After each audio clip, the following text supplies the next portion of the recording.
আসলে কি এই যে কীর্তন আসনে দাঁড়াইলে কিন্তু কীর্তনিয়া হওয়া যায় না, কেননা সর্বপ্রথম আগে আমাদের বৈষ্ণবের কৃপা হতে হবে। বৈষ্ণবের কৃপা না হওয়া পর্যন্ত কখনো বাবা রাধা কৃষ্ণের কৃপা হয় না। তবে একজন বৈষ্ণব যদি কৃপা করে তাহলে অসাধ্যকে সাধ্য করানো যায়। তো আপনারা শান্ত গতিতে কীর্তন রস আস্বাদন করবেন, আন কথা বলবেন না। কেন? কীর্তন আসলে মা গীতা শাস্ত্রে প্রমাণ করেছেন, আন কথা আন চিন্তা যারা কীর্তন আসলে করে তাদের কিন্তু পরবর্তীতে সুগুরু গুণে জন্ম হয়নি, তাই গৌর।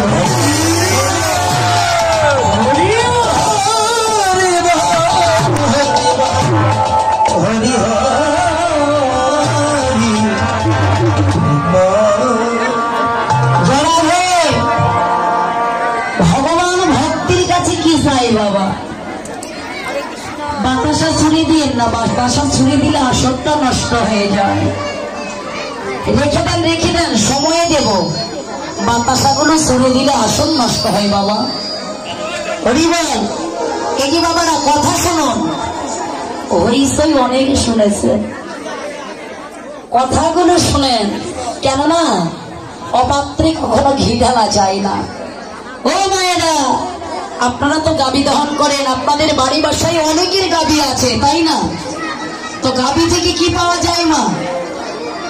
গাভী থেকে কিন্তু দুগ্ধ পাওয়া যায়, তাই না? গাভী থেকে দুগ্ধ পাওয়া যায়।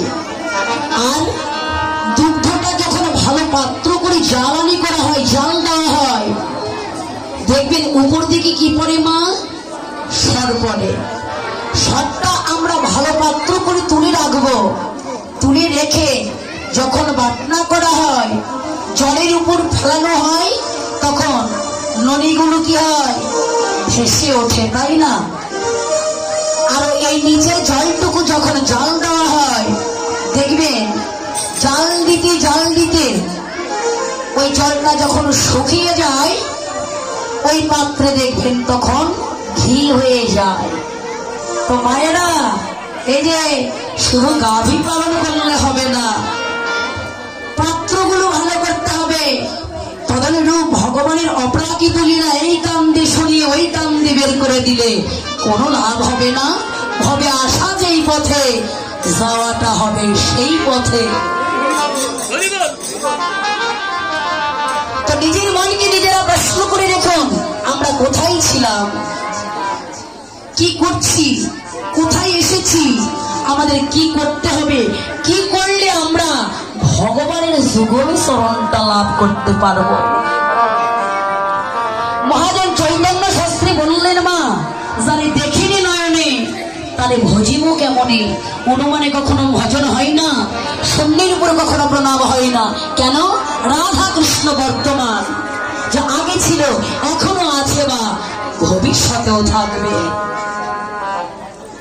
রাধা কৃষ্ণ একই আত্মা, দুই দেহ ধরি অনন্য বিলাস রস আস্বাদন করি। সেই দুই দেহ আমরা করিয়া কোথায়? নদিয়ায় প্রকাশ করলেন প্রভু শ্রী চৈতন্য।